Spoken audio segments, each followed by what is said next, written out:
de William Marion Branham, toi notre Père Céleste, nous te remercions davantage, oh Dieu, parce que tu as voulu que cet après-midi, nous soyons encore dans ta présence avec tes enfants, non pas pour passer le temps inutilement, mais c'est pour t'adorer. Car tu as dit, la maison de l'Éternel, c'est une maison de correction. Et comme nous sommes venus, c'est pour que tu puisses nous correctionner, nous corriger, nous aider et que tu nous donnes la forme que toi tu veux. Prends le texte de cet après-midi, rends cela, oh Dieu bien-aimé, et donne-nous le contexte afin que nous fassions ressortir une image, oh ce soir, qui puisse aider ton peuple, qui puisse nous assister, car nous abandonnons tous tout entre la porte de tes saintes mains, Jésus. En boutant dehors, oh Dieu, tout esprit qui ne confesse pas ta Seigneurie, de la distraction, somnolence, pensée ailleurs, étouffement, malinterprétation, prends fait au nom du Seigneur Jésus-Christ. Et à cette heure que nous sommes venus devant toi, Père, nous abandonnons ton fils qui soit encore en cours de route et tes filles qui se hâtent pour venir en ces lieux. Sois avec eux, sois avec tout un chacun de nous, car je remets tout entre la porte de tes saintes mains au nom du Seigneur Jésus-Christ en disant Amen. Que le Seigneur Dieu vous bénisse richement. Nous sommes très contents d'être dans la présence de notre Dieu. Comme notre temps est déjà avancé, on a commencé le culte avec un petit retard. Je vais vous demander directement de vous mettre debout afin que nous puissions honorer la lecture de la parole de Dieu. Pour ceux qui ont des Bibles, je vous demanderai de prendre dans le livre de Lévitique, Lévitique chapitre 27, je vais prendre à son verset 30. Nous lisons au nom du Seigneur Jésus-Christ. Lévitique chapitre 27, verset 30. Toute dîme de la terre, soit des récoltes de la terre, soit du fruit des arbres, appartient à l'Éternel. C'est une chose consacrée à l'Éternel Dieu. Amen. Que le Seigneur ajoute les bénédictions à la lecture de sa parole. Je vous prierai de tous vous asseoir pendant que nous allons introduire la parole de Dieu. Et ça faisait de cela un moment. J'ai eu à prendre 2 semaines, si je ne me trompe pas, où je parlais sur ce sermon intitulé Les secrets de la bénédiction dans la vie chrétienne, où notre sujet phare était les dîmes et les offrandes. Alors la semaine de la prière, où Dieu nous avait parlé au travers de ses servantes et serviteurs que nous puissions organiser une prière de jeûne de 2 jours ici. Dieu nous avait donné un sujet intitulé « Combattre pour régner » que nous avons prêché ici le mardi matin, mercredi, après-midi, jeudi, toute la journée, ainsi que dimanche où nous avons clôturé. Et aujourd'hui, nous allons maintenant reprendre notre sujet aujourd'hui et demain, parce qu'à partir du dimanche, nous aurons un visiteur, le pasteur venant de Bandaka. Il est déjà dans le vol, dans l'avion qui est à Bandaka vers Kinshasa, de façon que le vendredi qu'il soit avec nous ici pour que le dimanche qu'il commence la prédication. Et comme j'ai parlé sur les dîmes et les offrandes, j'aurais voulu rentrer un petit peu là-dessus, parce que beaucoup de gens ne connaissent pas c'est quoi la dîme. Nous avons eu à introduire avec le messager ensemble, disant que la dîme, c'est 1/10 de vos revenus. Et le prophète Branham dit, la dîme, c'est l'argent de Dieu. La dîme n'est pas votre argent. Que lorsque vous touchez de l'argent, dans votre argent, il y a le pourcentage de Dieu. Pour que vous ne puissiez pas avoir de problème avec le Seigneur Dieu, lorsque le Seigneur se souvient de vous, en vous donnant quelque chose, vous, en tant que ses enfants, vous êtes censés et obligés de faire quelque chose en retour pour votre Dieu. Parce que celui qui bouffe l'argent de Dieu, il est un voleur et il aura un problème sérieux avec notre Dieu. Amen.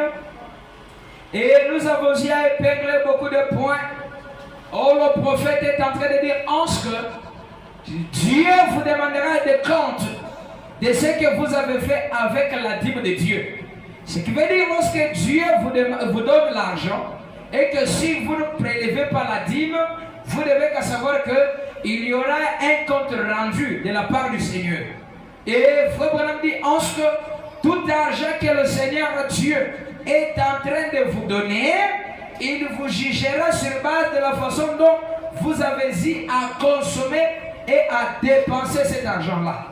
Et je vais relire d'abord dans le sermon que nous avons eu à lire, qui s'intitule sans argent, sans rien payer, prêché dimanche, dès août 1952.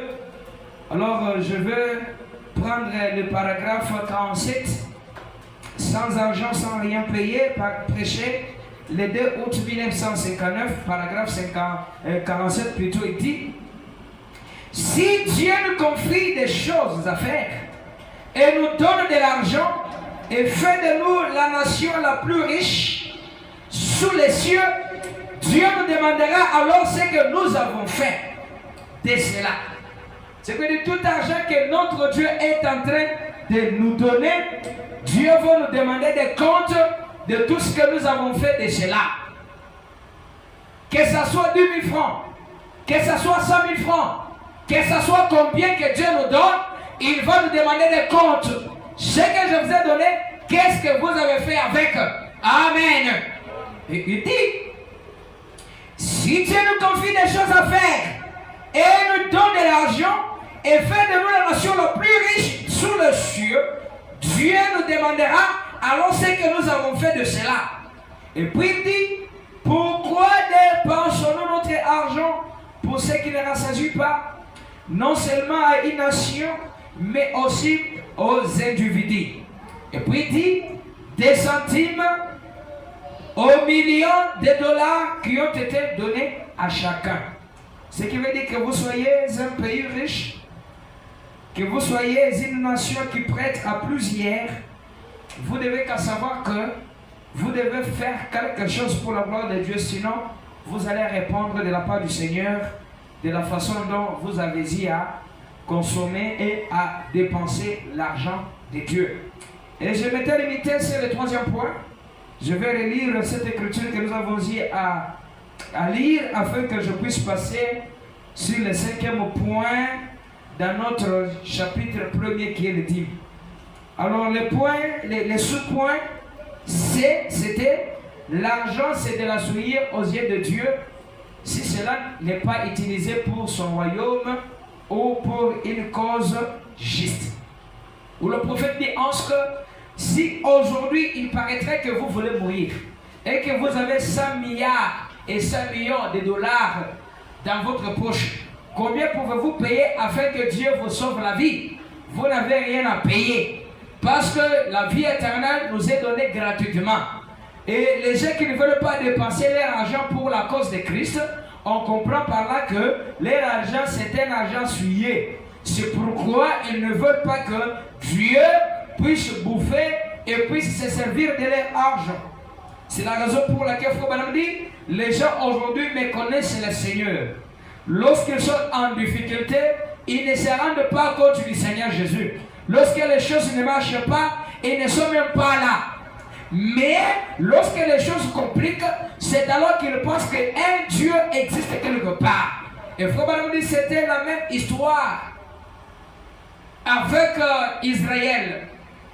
Que lorsque les Philistins, l'armée syrienne, les Madianites les assiégeaient, c'est alors qu'Israël pensait à Dieu. C'est alors qu'Israël se convoquait, faisait sortir l'arche de l'alliance. Ils priaient, ils dansaient, ils chantaient, de façon que Dieu combatte pour eux. Mais après que Dieu avait combattu pour eux, ils rentraient tous comme la truie à son bourbier, comme un chien qui rentre à ses vomissures. Ils ne se rendaient pas compte de l'action que Dieu avait faite. C'est la nature des hommes. Et il faut pas dire, nous voyons que c'est la tendance des êtres humains. Et je vais lire cela dans réfléchissons à nos voix. C'est juste un petit rappel, comme on avait suspendu ces sujets. Réfléchissons à nos voix. C'est un sermon qui est prêché lundi 6 juillet 1959. Je prends le paragraphe 11. Faut pas me dire. Lorsqu'Israël était en détresse, c'est alors qu'il cherchait Dieu. Lorsque les Philistins les envahissaient et que l'armée syrienne les assiégeait, c'est alors qu'ils se tournaient, prenaient l'arche de l'alliance, la faisaient sortir, chantaient des cantiques et offraient des sacrifices. Mais écoutez ce que vous me dites. Mais alors, lorsque Dieu les bénissait et que tous leurs besoins étaient comblés, alors aussitôt, il retournait comme la truie à son bourbier et le chien à ses vomissures. Il faut me dire, il semble tout simplement que c'est la tendance des êtres humains. Les hommes aiment leur forcer. Comme aujourd'hui, les gens aiment toujours connaître c'est comment ça venu pendant la semaine. Faut me dire, c'est la tendance des êtres humains de faire quoi? De devoir être poussés de force dans quelque chose. Il y a d'autres personnes, même s'ils ont l'argent, ils ne peuvent pas donner. Il faut qu'on les contraigne, qu'on leur force, qu'on leur pousse à faire quelque chose. C'est la tendance des êtres humains de devoir être poussés de force dans quelque chose, d'être poussés à adorer le Seigneur. C'est la raison pour laquelle vous me dites, si nous pouvions nous asseoir ce soir et réfléchir, qu'y a-t-il de plus grand que la vie éternelle? Dites-moi quel prix vous pourriez payer pour la vie éternelle. Si ce soir vous étiez mort avec 100 milliards de dollars dans votre poche, cela ne pourrait pas valoir la vie éternelle. Vous ne pouvez pas l'acheter. Avec quoi? Avec votre argent. Parce que Dieu vous demandera de ce que vous avez fait avec l'argent qu'il vous a donné. C'est pourquoi l'argent qu'il vous a donné, ça peut vous aider dans la chair. Mais ça n'a rien à foutre avec la spiritualité. Amen. C'est pourquoi il dit, vous ne pouvez pas l'acheter avec votre argent. Pourquoi? L'argent, c'est de l'assuire aux yeux de Dieu s'il n'est pas utilisé pour son royaume ou pour une cause juste. C'est la raison pour laquelle tout celui qui a l'argent, que ce soit 5 000 francs, 10 000, 100 dollars, au-delà, 10 000 dollars, 100 000 dollars, 1 million, des milliards de dollars, mais si cela n'est pas utilisé pour le royaume de Dieu, si cela n'est pas utilisé pour la cause de Christ, cet argent s'est souillé devant Dieu. Même s'il n'est pas féticheur, même s'il n'est pas adultère, prostitué ou bien un voleur, mais comme son argent ne contribue pas pour l'avancement du royaume de Dieu, Dieu considère cet argent comme étant souillé. Amen. Et je vais prendre le point 5. Parce que notre premier chapitre, c'était les 10. On a pris les premiers points, les deuxième point, troisième point. Et dans chaque point, il y a eu des sous-petits points. Maintenant, toujours dans le premier chapitre, dans notre thème, les dîmes et les offrandes, premier chapitre qui est les dîmes, je vais parler maintenant le cinquième point. Parce que je viens de terminer les troisième point qui était dans les quatrième, les troisième sous-points qui étaient dans les quatrième points.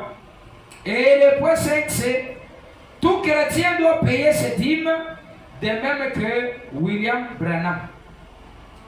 Parce que William Branham a payé ses dîmes et ses offrandes, et tout celui qui s'appelle chrétien. Tandis qu'il y a une différence entre un croyant et un chrétien. Un croyant, c'est celui qui croit à une religion. Mais un chrétien, c'est celui qui a l'esprit de Christ lui-même en lui. ce qui fait de le chrétien. Et tout celui qui a l'esprit de Christ en lui a le devoir de payer ses dîmes à Dieu. Parce que même notre prophète William Monroe Branham a donné l'exemple. Je vais lire dans Dieu mal compris, qui est prêché dimanche 23 juillet 1961 soir. Je suis au paragraphe 45. Dieu mal compris, 23 juillet 61 soir. 45 paragraphe dit: je ne pourrais pas répondre oui ou non à cela, mais je crois réellement que tout chrétien est tenu de payer ses dîmes, car c'est un commandement du Seigneur. Parce qu'on avait y à poser au prophète une question de savoir. Celui qui ne paye pas ses dîmes peut aller au ciel, peut être enlevé, infolé. Faut pas me dire, bon, je ne peux pas dire que oui, il peut aller au ciel, ou soit il ne peut pas aller au ciel, mais à ce que je sache, la dîme, c'est un commandement de Dieu. Et la Bible dit, nous devons être fidèles à tous ces commandements. Il faut pas me dire, l'erreur qu'avait fait Ève, c'est d'avoir négligé la chose qui semblait être si petite dans la parole de Dieu. En négligeant cela, c'est la cause des sirènes d'ambulance. C'est la cause de la mort aujourd'hui. C'est la cause de la maladie aujourd'hui, parce qu'elle a négligé la chose qui semblait être si petite. Bon, je vis toute la parole de Dieu. Mais bon, avec ça, Dieu comprendra. Dieu n'a pas à comprendre. Mais on s'efforce par l'aide du Seigneur de vivre toute la parole de Dieu. Je ne pourrais pas répondre oui ou non à cela, mais je crois réellement que tout chrétien est tenu de payer ses dîmes, car c'est un commandement du Seigneur. Il faut me le dire. Heureux celui qui garde tous ses commandements. On dit heureux celui qui garde tous ses commandements. Ce n'est pas heureux celui qui garde une portion des commandements du Seigneur. Non, celui-là n'est pas heureux. Il dit, heureux celui qui garde tous ses commandements afin d'avoir le droit d'entrer dans la vie. Ce qui veut dire, si vous ne gardez pas tous les commandements de Dieu, si vous ne payez pas la dîme, cela veut dire que vous n'êtes pas chrétien. Et si vous n'êtes pas chrétien, vous n'irez pas au ciel. Vous n'entrerez pas dans la vie. Il dit, heureux celui et ceux qui gardent tous ces commandements afin d'avoir le droit d'entrer dans la vie. D'avoir part à la vie de vie et à l'arbre de vie. Il faut qu'on dise, eh bien, je crois réellement que payer la dîme est indispensable pour une expérience chrétienne. Amen. C'est-à-dire, si vous ne payez pas la dîme, vous n'êtes pas chrétien. C'est une obligation. C'est une loi qu'on a imposée à tout chrétien. Et payer la dîme, c'est vivre la parole de Dieu.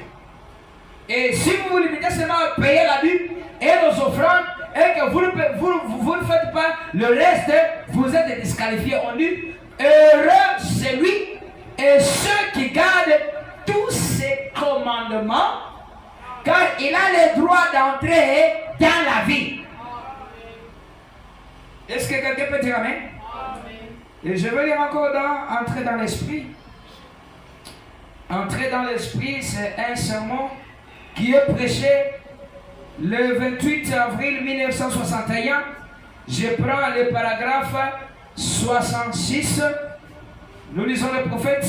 Entrer dans l'esprit, paragraphe 66, prêché le 28 avril 1961. Il dit, eh bien, remarquez qu'il a dit, le lendemain matin, qu'avais-tu fait? Je peux me présenter ces juifs. Ces juifs-là disent, j'ai entendu la vision du Seigneur, ce prophète a dit la vérité, je vais déterrer cette histoire. Il cogne un vieux rondin là. Qu'est-ce? 10% de mon salaire. Eh bien, nous avons organisé des soupers de bienfaisance pour payer notre prédicateur. Faut vraiment dire, déterrer de là ces rondins, ôter cela de là. Vous devez la dîme à Dieu. On ne dit pas ici que vous devez vous organiser pour commencer à payer le prédicateur. Il faut pas dire que toutes ces choses-là sont bonnes, mais chaque chose a sa place. Ne prenez pas la chose que vous devez mettre au second lieu, vous mettez ça en première position. Là, vous serez disqualifié. Donc, on peut s'organiser pour commencer à faire quoi? À payer le prédicateur. Payer le prédicateur, c'est bien. Mais premièrement, qu'est-ce la parole? Donnez vos dîmes et vos offrandes à Dieu. Il faut pas me dire. On donne la dîme là où on écoute la parole de Dieu. Là où on mange. Parce que vous ne pouvez pas entrer dans un restaurant qui est là sur Mwangeji. Peut-être au La Joie là-bas, vous mangez et que vous êtes rassasié. Alors, vous dites aux serveuses, disons que bon, alors j'irai là-bas, au Djambolada, à l'Istanbul, sinon je payerai. On va vous arrêter, disant que vous êtes un voleur. Mais c'est de la même façon, c'est avec Dieu. Lorsque vous bouffez sa parole, vous mangez sa parole, vous écoutez sa parole, c'est pour que vous puissiez croître spirituellement. Et si vous ne payez pas pour ce que vous avez entendu, vous êtes des voleurs. Et vous arrêtez que les hommes font, c'est ça la malédiction que Dieu jette sur vous, selon Malachie chapitre 3 au verset 9, disant que vous êtes frappés par la malédiction et vous me trompez la nation tout entière. Il dit, déterrez de là ces rondins, ôtez de là, ôtez cela de là. Vous devez payer la dîme à Dieu. Amen. Est-ce que quelqu'un peut dire Amen? Amen. Il dit, laissez ces habitudes-là sales. Bon, vous savez, bon, moi je commencerai toujours à soutenir mon pasteur. Bon, je commencerai toujours à soutenir l'église. Vous pouvez soutenir l'église, c'est bien. Vous pouvez soutenir votre pasteur, c'est bien. Mais payez vos dîmes et vos offrandes, puis les soutiens suivront par après. Et par là, Dieu va vous coter 10 sur 10. Est-ce que quelqu'un peut dire Amen? C'est la raison pour laquelle la véritable église du Dieu vivant doit rester dans les préceptes et vivre toute la parole de Dieu. Pourquoi? Non, moi je ne paye pas la dîme. Jésus, à son temps, il a payé la dîme. Abraham, lorsqu'il a rencontré Melchisedec, il a payé la dîme. William Branham, il a payé la dîme. Nous avions lu le dimanche antérieur dans Dieu mal compris, paragraphe 111-112, où Frère Branham dit, je vais vous raconter mon histoire, que lorsque j'étais affamé et que mes miens étaient affamés, mon père malade, je prélevais premièrement mes dîmes et les donnais à Dieu. Et puis il dit, vous auriez dû voir ce qui s'est passé ensuite. Amen. Vous auriez dû voir ce qui s'est passé ensuite. C'est pourquoi il dit, si quelqu'un gagnait même 2500 francs et qu'il faisait sortir 250 francs et les prélevait à Dieu, si Dieu ne bénit pas cela, le prophète, c'était faux. Il dit, lui-même il a lancé ce défi-là. Il peut dire, payer la dîme, c'est un défi lancé devant tout le monde, lancé à tout et à chaque chrétien. Jésus a payé aussi la dîme. Je veux lire le point A. Jésus a payé aussi la dîme. Comme on prêche, comme notre point 5, c'est tout chrétien doit payer ses dîmes car Jésus a payé, sa dîme, de même qu'Abraham aussi. Alors on va voir là où Jésus a payé sa dîme. Jésus a payé aussi la dîme en son temps. Mais vous, dans votre temps, vous ne payez pas votre dîme. Et que Dieu, qu'il vous bénisse. Hébreux chapitre 2, troisième partie. Hébreux chapitre 2, troisième partie, c'est un message prêché mercredi 28 août 1957. Je prends le paragraphe 257. Hébreux chapitre 2, troisième partie, prêché mercredi 28 août 1957, paragraphe 257. Faut pas me dire, eh bien, 257, eh bien, une fois, il avait besoin de l'argent. C'était Jésus. Et il dit, Pierre, il y a un poisson qui a avalé une pièce, juste ce qu'il nous faut. Va, jette ton hameçon, je le conduirai là-bas, retire cette pièce d'argent de sa bouche, car il ne peut pas l'utiliser lui-même. Va lui payer notre dîme et notre impôt. Amen. Est-ce que tu vois ça avec moi? Il a dit à Pierre, va dans la rivière. C'était devant une barrière. Alors, il y a une poisson qui a déjà avalé quelques pièces d'argent là-bas. Nous sommes dans l'obligation de payer les impôts. Et je dois aussi payer ma dîme. Alors, allez-y leur donner cet argent-là. Comme le frais de notre impôt et comme notre dîme. Et cette écriture que la Bible a parlé, il faut pas nous dire c'était la dîme que le Seigneur Jésus-Christ avait donnée. C'est pourquoi, dans notre temps ici, alors les dîmes qui étaient dues à Dieu, Dieu les a confiées à ses serviteurs. Comme ce que nous avions lu dans le livre de Nombres, chapitre 18, le verset 24 à 29, qui est, vous n'aurez pas votre possession, mais votre possession sera les dîmes que vous allez prendre des enfants de Dieu.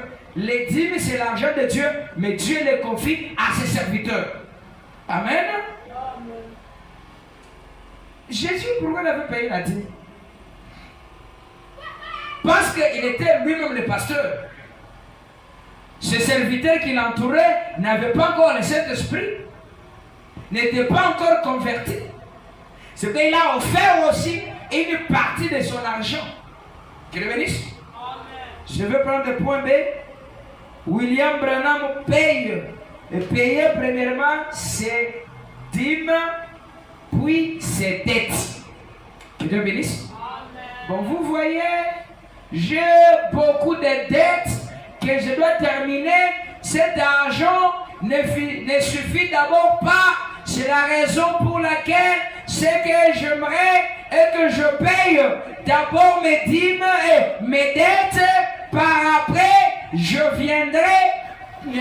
verrai quoi faire. Il ne faut pas me dire ce n'est pas ça. Un jour, le prophète était malade. Il n'avait pas l'argent pour se soigner, pour acheter des médicaments. Il est parti voir un monsieur qui les connaissait à peine. Et il lui a emprunté le médicament pour se faire soigner. Alors un jour, Frère Branham ne veut pas reçu l'argent. Il est reparti voir le monsieur en question, disant que non, je ne l'ai pas encore reçu, mais lorsque je le recevrai, je vous donnerai. Et lorsque Frère Branham avait trouvé l'argent, il avait une dette. Il a dit devant ce monsieur-là, monsieur, je suis un chrétien. Premièrement, j'ai le devoir de payer mes dîmes, puis je te payerai les dettes. Amen. C'est ça. Je vais lire dans Christ est révélé dans sa propre parole. Christ est révélé dans sa propre parole. C'est un sermon prêché le 22 août 1965 matin. Christ est révélé dans sa propre parole 22 août 1965 matin au paragraphe 13.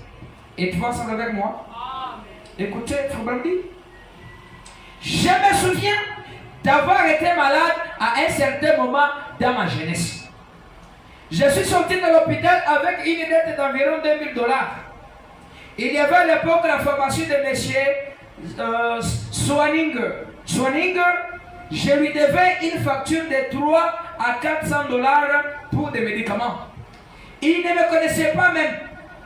Et cet homme, je suis allé le voir, je ne le connaissais pas et il les livrait de toute façon.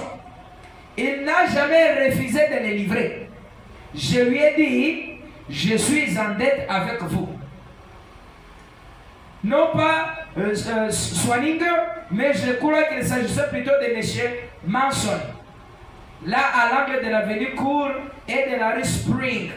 Et j'ai dit, je suis en dette avec vous.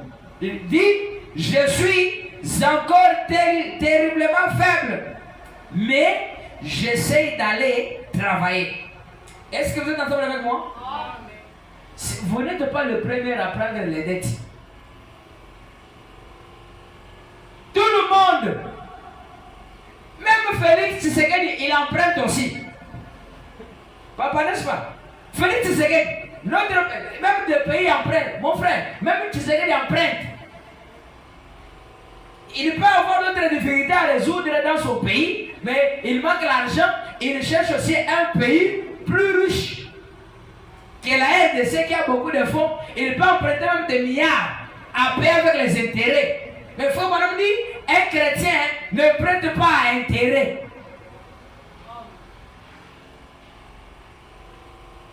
Bon, vous savez, pasteur, je ne peux pas les dîmes, voyez les conjonctures du jour. J'ai des dettes à l'école, je n'ai pas encore payé le loyer, mais nous n'avons pas encore la ration.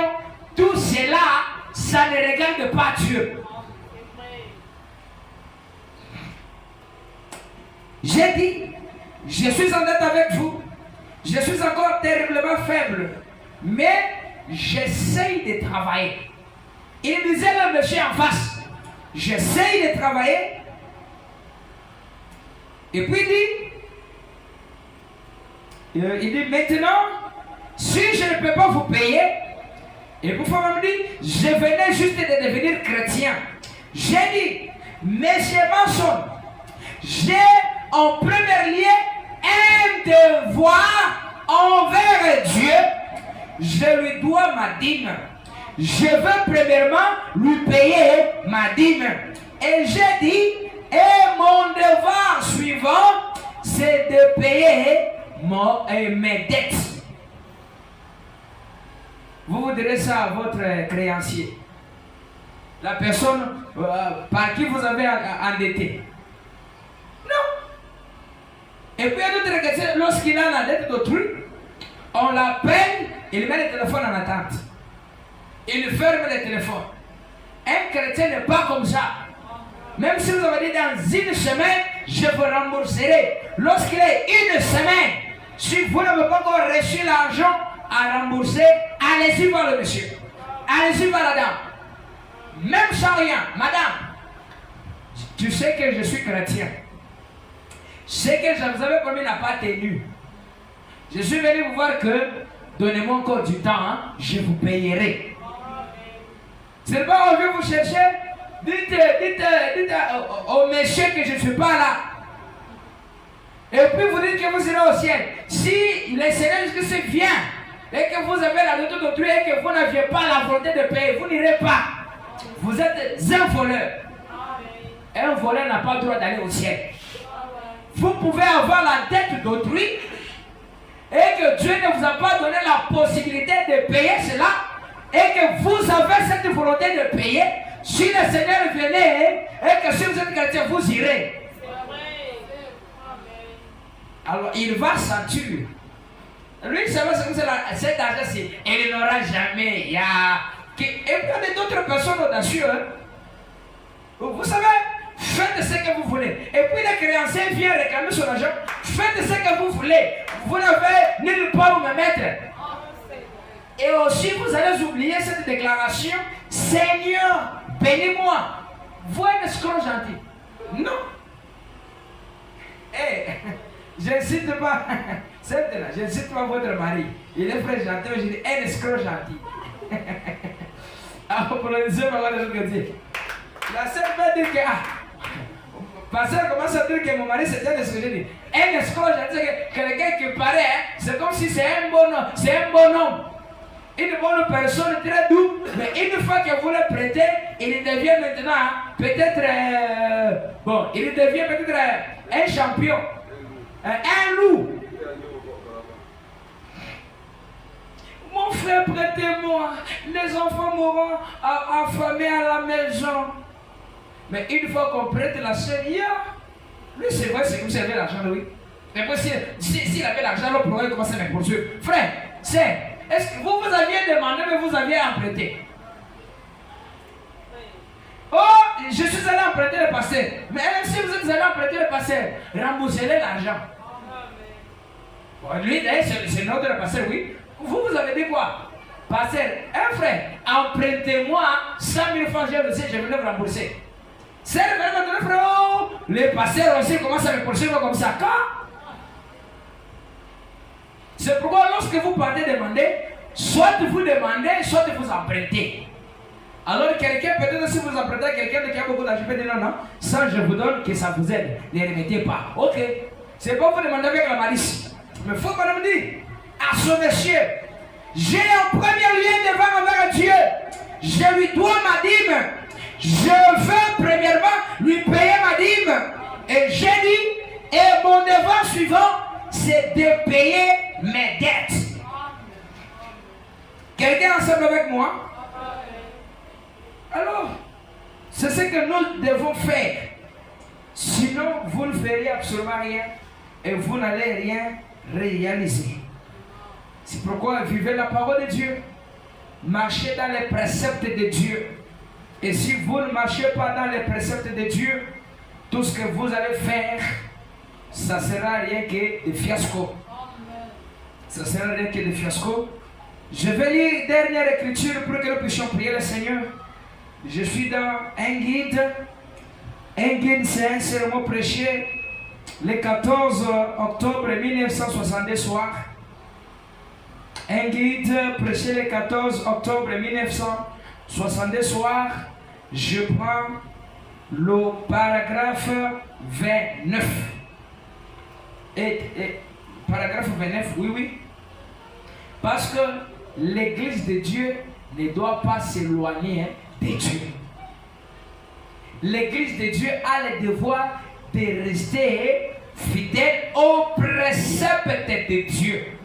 C'est la raison pour laquelle si vous êtes l'église du Dieu vivant, vous devez tout faire de manière que vous soyez fidèle aux préceptes de Dieu. Et si tel n'est pas le cas, vous n'irez jamais loin. Amen. Applaudissez encore pour la gloire de notre Dieu. Un guide, 14 octobre 1962, paragraphe 29. Faut pas me dire. C'est pareil quand un homme est perdu, loin de Dieu. Il fera des choses qu'il ne ferait pas normalement. Il fera des choses qu'un être humain ne penserait pas faire. Et si quelqu'un ne vit pas la parole de Dieu, on comprend qu'il est loin de Dieu. Parce que celui qui est près de Dieu fera des choses qu'il voudra faire, fera les choses qui satisferaient le Seigneur Jésus-Christ. Mais si quelqu'un fait des choses par lui-même, on comprend qu'il est loin de Dieu. Il fera des choses anormales, des choses absurdes, des choses qui n'ont pas de sens. Il dit, il fera des choses qu'un être humain ne penserait pas faire. Un homme perdu, loin de Dieu. Une église perdue, loin de Dieu.